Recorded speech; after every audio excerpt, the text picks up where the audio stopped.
Shalom, children. In our story last time, Yeshua had been in the grave for 3 days.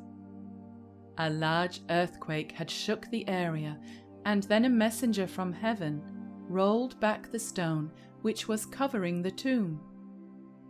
Roman guards who were watching over the grave had become very afraid and ran away into the city. Shortly afterwards, Miriam of Migdal had visited the tomb, only to find that the body of Yeshua was not there. Shimon Kipha and Yochanan had also gone to the tomb and seen that he was gone. Miriam had then returned a second time and had asked a man whom she thought was the gardener where he had put the body.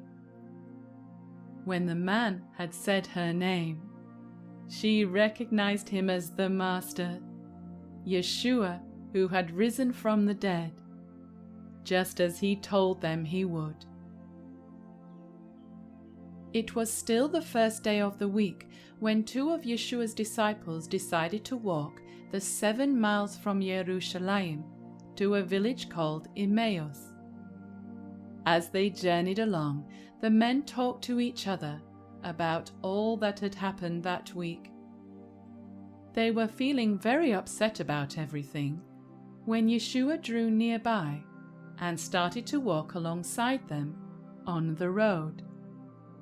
The men did not recognize him and thought he was just another fellow traveler.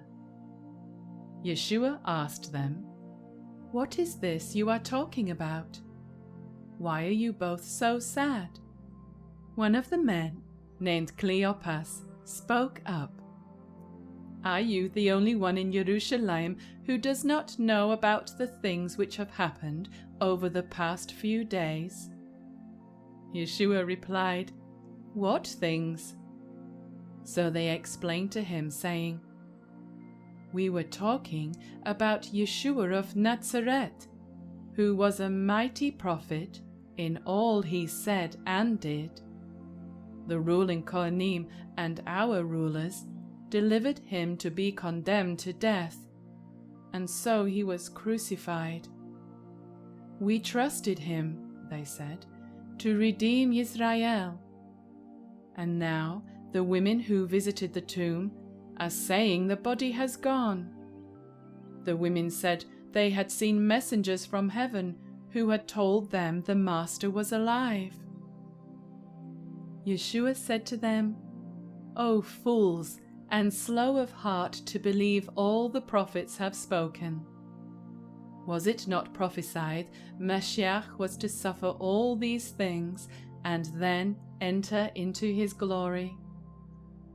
To help them understand, he went through the scriptures, beginning with the Torah and all the way through the prophets, showing them where it spoke about him. As they arrived at the village of Emmaus, the men asked their new companion to rest from his travels and stay the evening with them, as it was getting far too late to continue his journey. Yeshua accepted their hospitality. As they sat together to eat, Yeshua took the bread and blessed Yah.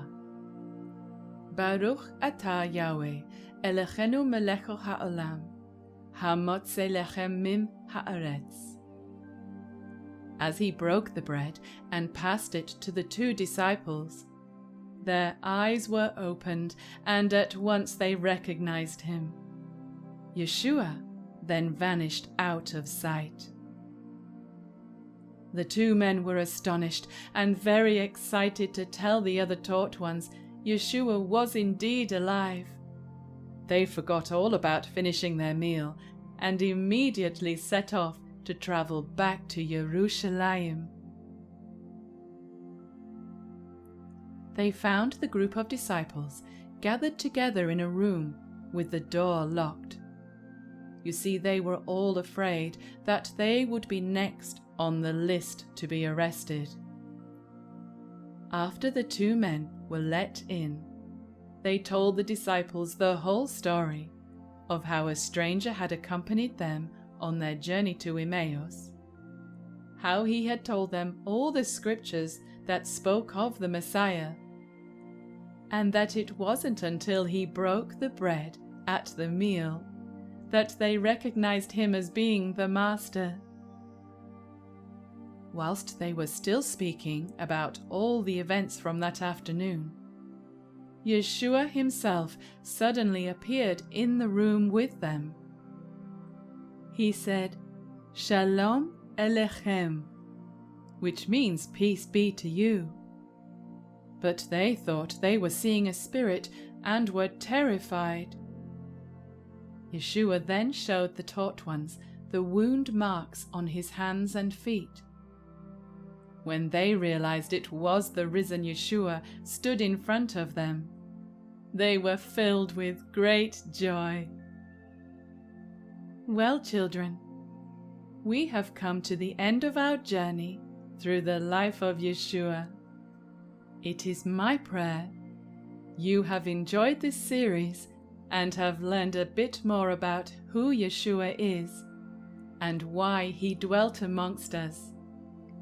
I would like to finish with some words from the disciple Yochanan.